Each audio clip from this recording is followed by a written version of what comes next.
사도행전 13장 32절 기록된 하나님의 거룩한 생명의 말씀을 봉독하겠습니다. 자, 오늘 이 밤에는 바울의 전도 여행, 1차 전도 여행에서 이제 안디옥에서 처음으로 바울이 이제 설교하는 바울의 설교입니다. 이 바울의 설교를 한 편의 설교지만은 제가 네 편으로 나누어 이 한 편을 바울의 설교 13장 이 한 편을 네 편으로 나누어서 말씀을 여러분에게 지금 전하고 있습니다. 첫째, 둘째는 이제 지난 주일날 수요일날 말씀을 드렸고, 오늘은 이제 세 번째로 여러분에게 이 바울의 설교를 여러분에게 전하고자 합니다. 자, 바울의 설교는 웃기는 설교가 아닙니다. 바울의 설교는 코미디 설교가 아닙니다. 오늘날 성도들이 교회에서 목사들이 강단에서 많이 웃기면 그 웃기는 웃김을 통해서 은혜를 받았다고 그래요.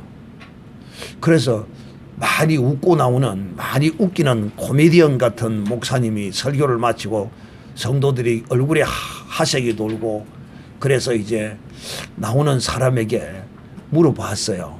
그래, 오늘 참 은혜를 많이 받았습니까? 이를 묻으니까, 아이고 목사님 말도 마이소, 오늘 얼마나 은혜를 많이 받았는지 막 은혜가 막 너무 차고 넘친대요.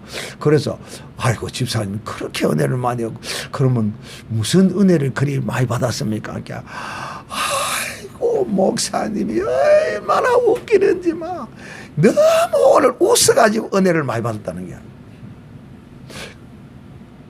웃는 것이 은혜 받은 겁니까? 웃는 거 은혜 받은 거 아닙니다. 그래서 제가 또 물었어요. 그 오늘 성경 말씀 무슨 말씀이 그 기억나는 것이 있습니까? 아이고 막 그걸 기억하고 마시고 할 게 어디 있습니까? 막 오늘 그냥 웃어서 은혜를 엄청 받았는데요. 여러분, 교회 와서 웃고 가는 것은 좋습니다. 교회는 웃음이 있어야 합니다. 기쁨이 있어야 하고, 교회는요 눈물이 있어야 하고, 교회는 애통함도 있어야 합니다. 이런 것들이 이 교회 안에 있어야 돼요. 눈물 한 방울 흘리지 않는 설교 듣는 사람, 회개하지 않고 통회하지 않고 자복하지 않는 그런 사람, 과연 그것이 예배일까요? 정말 예배할 때 북받쳐 오르는 감정을 주체하지 못하는 이런 감동함이 이 예배를 통하여 나타나야 돼요.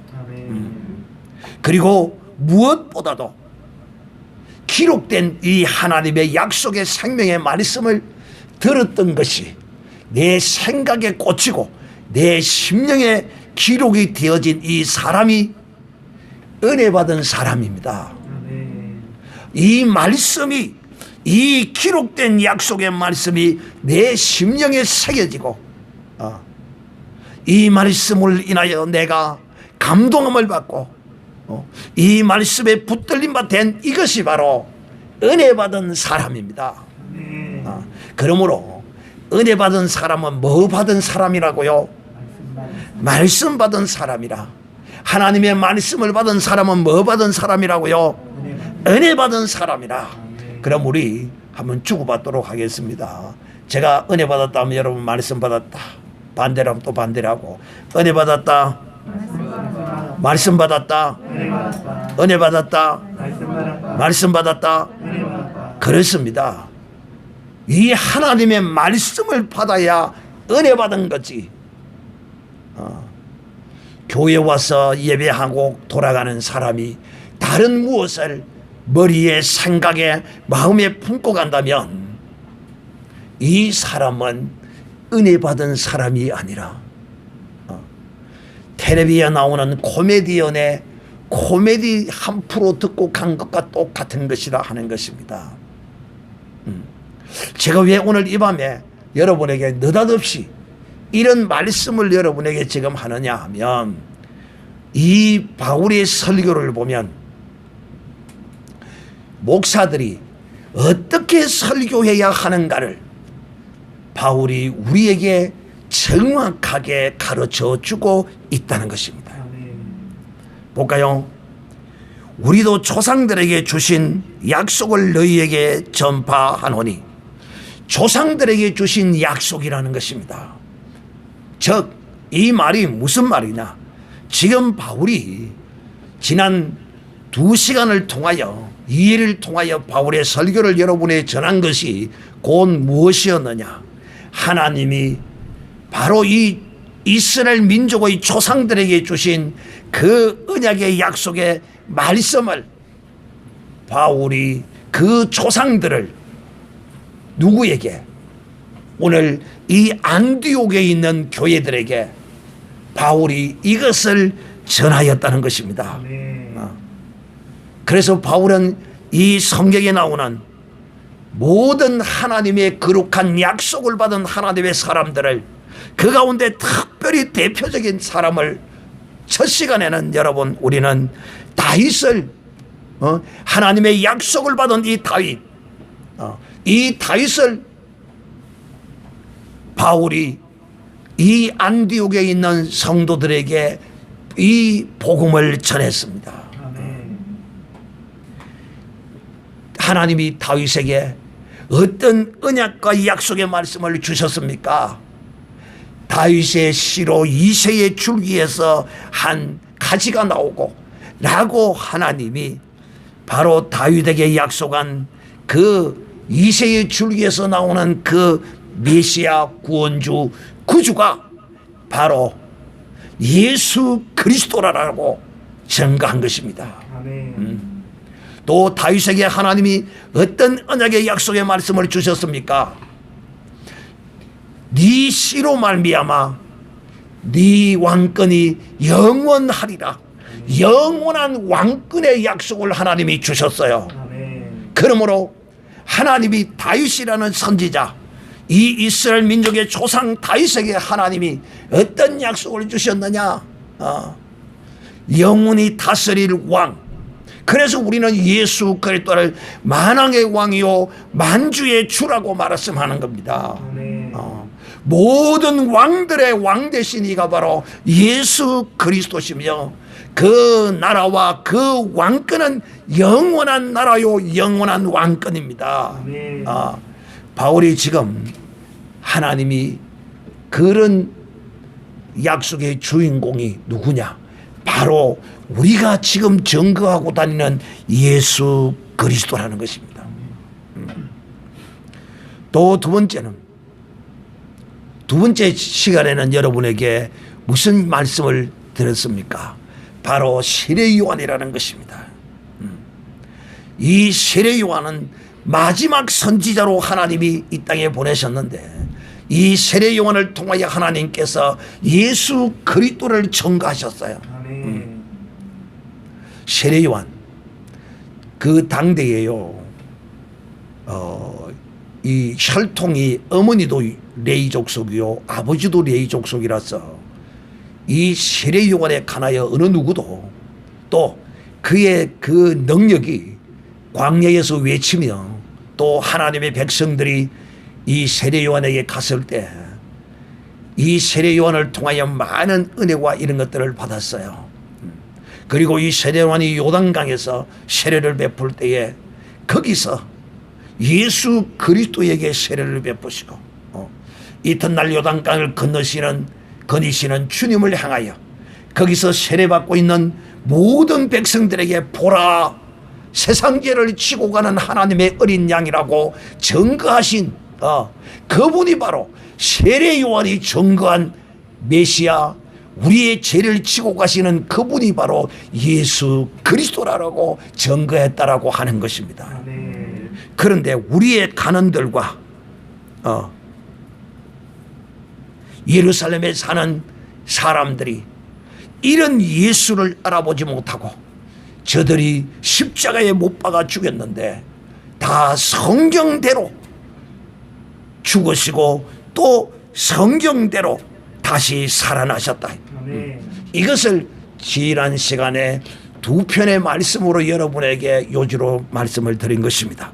바울이 지금 이렇게 내가 다윗과 세례 요한과 이런 우리 선조들의 약속을 너희에게 이렇게 전파한 것은 곧 하나님이 예수 그리스도를 일으키시사 우리 자녀들에게 이 약속을 이루게 하셨다 함이니라. 예수 그리스도를 통하여 그 약속을 하나님이 이루신 것이다 하는 것입니다.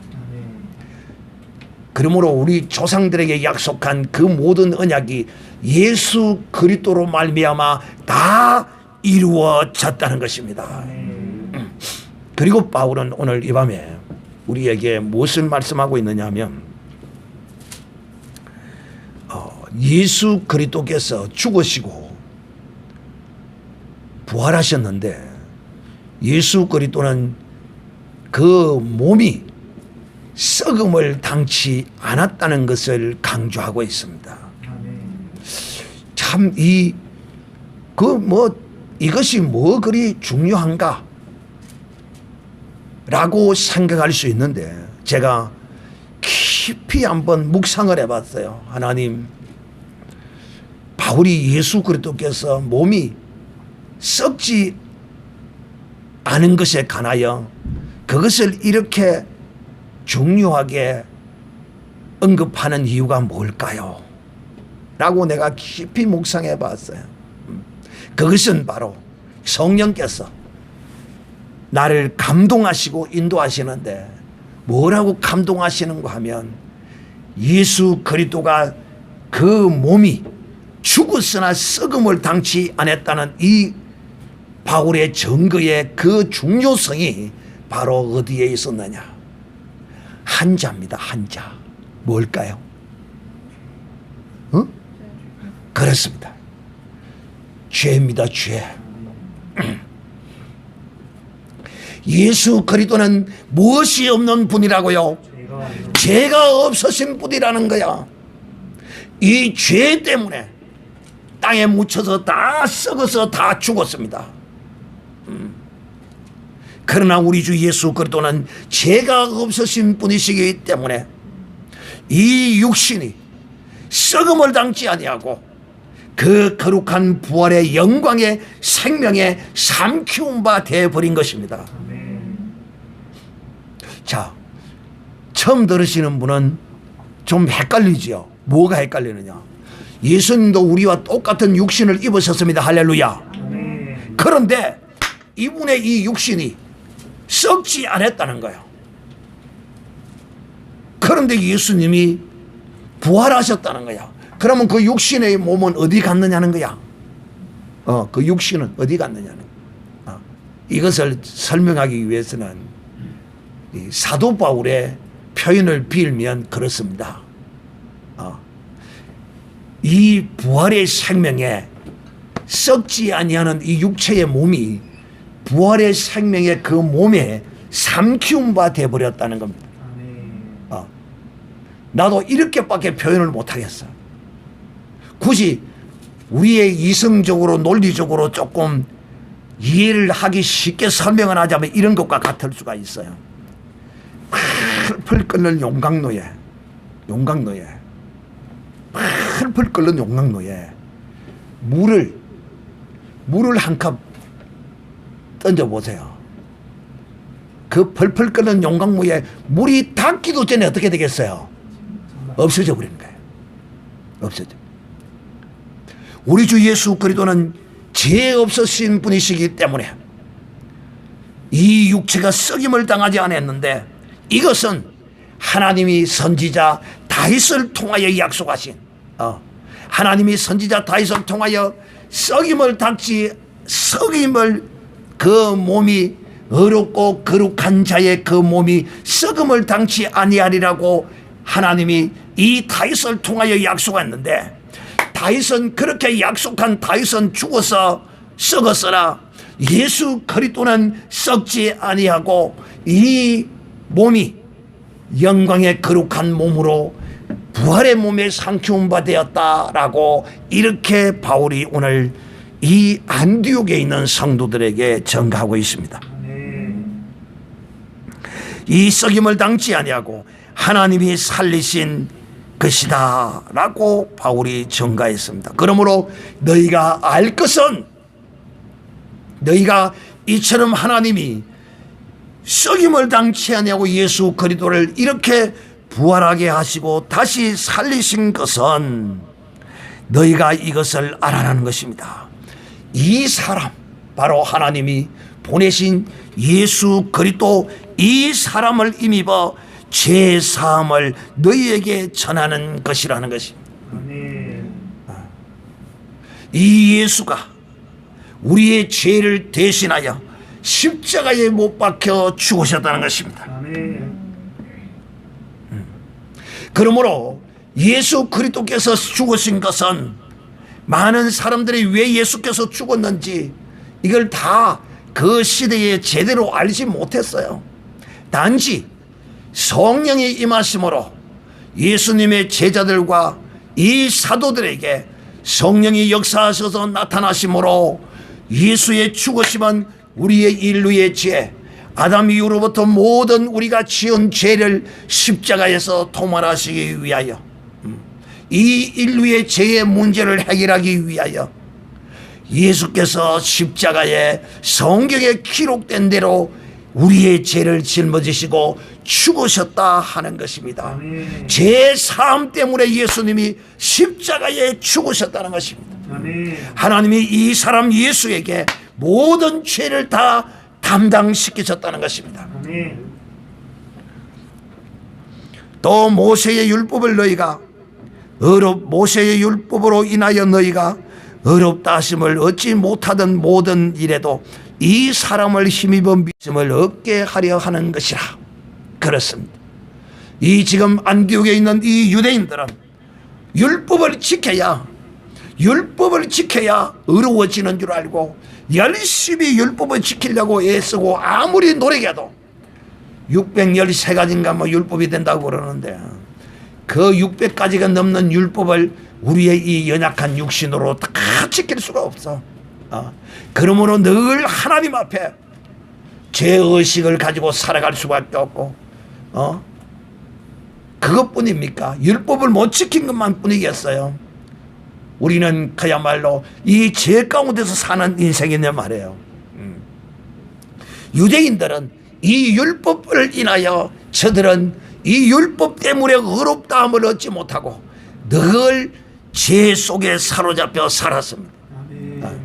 이방인들은 늘 양심 때문에, 양심이 내 자신을 스스로 정죄해서 나는 죄인이라는 사실을 이 양심이 깨닫게 하고 이 양심이 나를 죄인이라고 깨달아 알게 하는 역할을 하는 것입니다. 그러므로 이방인은 이 양심이 율법이 되어서 이방인들도 죄의 문제 때문에 모든 인생들이 종교를 보세요. 이 세상의 종교는 전부 죄의 문제를 다루고 있잖아요. 이 업보를 해결해야 되는데 내 업보를 이거 어떻게 해결할까? 이 세상의 모든 종교들이 다 그걸 해결하기 위하여 몸부림치고 있어요. 결국은 그 업보는, 그 죄는, 이 세상의 종교는 네가 해결해라는 것입니다. 네가 수행하고 정진하고 공덕을 쌓아서 네 업보를 해결하라는 거예요. 여러분, 죄인이 어떻게 자기의 죄를 해결할 수가 있어요? 해결할 수 없어요. 그 죄로 인하여 죽을 수밖에 없는 것입니다. 저 유대인들은 하나님께서 율법을 주셔서 그 율법을 지켜야만이 어려워지는 줄 알고 열심히 지켰지만은 그 율법을 지켜도 결코 어렵다 하심을 얻지 못하던 것을 우리 하나님께서 예수 그리스도를 보내셔서 믿는 자마다 죄 사함을 주시고 죄 사함을 주실 뿐만 아니라 또한 어렵다 여겨 주십니다. 할렐루야. 믿는 자만이. 왜 믿는 자가 어려워지고 왜 믿는 자가 죄사함을 받습니까? 예수 그리스도를 믿는다는 것이 무엇입니까? 오늘날 성도들에게 예수 믿는 게 뭐야? 어떻게 예수 믿습니까? 예수 믿는 게 뭡니까? 이렇게 성도들에게 물으면 눈이 물뚱물뚱해가지고 대답을 제대로 못합니다. 예수를 믿는다는 것은 다른 게 아니에요. 예수님께서 내 죄를 짊어지시고 저 십자가에서 대신 죽으시고 내 죄를 사하신 것을 내가 믿는다는 것입니다. 이것이 예수 믿는 것입니다. 그래서 하나님은 이렇게 예수 믿는 자의 모든 죄를 다 사하여 주시고 하나님이 행하신 이 일을, 하나님이 행하신 일이 뭡니까? 우리를 위하여 그 아들을 십자가에 못 박혀 죽으시고 믿는 자마다 하나님이 그 죄를 용서해 주시고 또 믿는 자마다 이 하나님이 행하신 이 거룩한 역사를 믿는 자마다 하나님이 어렵다고 여겨 주시는 것입니다. 그러므로 예수 그리스도를 믿는 하나님의 사람은 하나님께서 어렵다 여겨 주시고 계십니다. 할렐루야. 예수 믿습니까? 그럼 오른손 주머니지고 그럼 하나님이 나를 믿는 나를 하나님이 어렵다 하셨습니다. 나는 어렵다. 3번 시작. 나는 어렵다. 나는 어렵다. 나는 어렵다. 그렇습니다. 예수 믿는 자는 어렵습니다. 또 예수 믿는 자는 선한 자입니다. 나는 선하다. 3번 시작. 나는 선하다. 나는 선하다. 나는 선하다. 하나님이 믿는 자를 선하다고 여깁니다. 믿지 않는 자는 악한 자입니다. 왜 악합니까? 여전히 그 죄가 그대로 있고 하나님이 행하신 것을 믿지 아니하므로 하나님이 악하다고 하시는 것입니다. 그래서 선한 자는 믿는 자요, 악한 자는 믿지 않는 자인 것입니다. 그리고 믿는 자는 거룩합니다. 거룩하다는 것은 죄와 구별되었다는 것입니다. 나는 거룩하다. 3번 시작. 나는 거룩하다. 나는 거룩하다. 나는 거룩하다. 그렇습니다. 오늘 이 바울이 이 안디옥 교회에 와서 예수 그리스도를 믿는 이 믿음, 율법으로도 안 되고 정진하고 수행하고 고행하고 공덕을 쌓아도 안 되고 공양미를 300석 3천석을 갖다 놓아도 행할 수 없는 이것을 믿음으로 말미암아 하나님이 우리를 어렵다 여기시고 우리의 죄를 사하여 주셨다라고 여기서 이 복음을 선포할 때 여러분 이 안디옥 해당에 있는 유대인들이 어떤 사람은 뭔가 속이 시원하게 뻥 뚫렸을 거고 어떤 사람은 헷갈렸을 거고 그러나 복 있는 사람 하나님이 구원 얻기로 작정한 이 안디옥에 있는 성도들은 이 바울이 전하는 이 은혜의 복음, 이 구원의 복음, 이 의의 복음을 믿고 받아들였을 것입니다. 사랑하는 형제들이요, 오늘 이것은 바울이 안디옥에 있는 성도들에게만 전하는 것이 아니라 오늘 이 밤에 우리에게 너희가 어려워졌다. 여러분 잘 들으셔야 됩니다. 마귀는 여러분으로 하여금 여러분이 어렵다 여김을 받지 못하도록, 여러분이 거룩하고 선하지 못하도록 여러분 자신을 늘 정죄합니다. 네가 그래가지고 네가 선해? 지금도 마귀가 나를 향하여 그런 소리를 할지 몰라요. 이 자리에 앉아있은데도 불구하고 그럴 때마다 예수의 이름으로 물리치기를 바랍니다. 이 더러운 마귀야 물러가라. 하나님이 나를 어렵다 하시는데 누가 나를 정죄할 것이냐? 예수 그리스도의 이름으로 명하노니 물러가라. 마귀의 이런 미혹과 유혹을 물리치시고 나는 어렵다. 여러분이 어렵기 때문에 어렵게 살려고 노력한다. 어렵게 산다는 게 뭡니까? 믿음으로 살려고 노력한다는 거야. 어렵지 않은데 그렇게 했어요? 어려우니까 믿음으로 살려고 하는 거예요. 여러분이 거룩합니다. 거룩하니까 내가 죄와 멀어지려고 죄 안 지려고 노력하고 애쓰잖아요. 그래 안 그래요? 그러나 어렵지 않으면, 거룩하지 않으면 결코 죄를 밥 먹듯이 지어도 짓는 줄도 모르고, 이 세상 믿지 않는 사람들 보세요. 어렵지 않고 거룩하지 않기 때문에 저들은 죄 짓는 줄도 모르고 이 밤도 죄 짓기 위하여 발부동을 치고 있을 것입니다. 하나님은 우리를 이 밤도 이 거룩한 곳으로 우리를 부르시고 이 밤도 이 말씀을 듣는 우리를 향하여 너희는 의롭다, 너희는 거룩하다, 너희는 선하다고 여겨주십니다. 할렐루야. 우리 다 같이 밤에 한번 기도하겠습니다. 이 나라와 민족을 위하여 기도하겠습니다.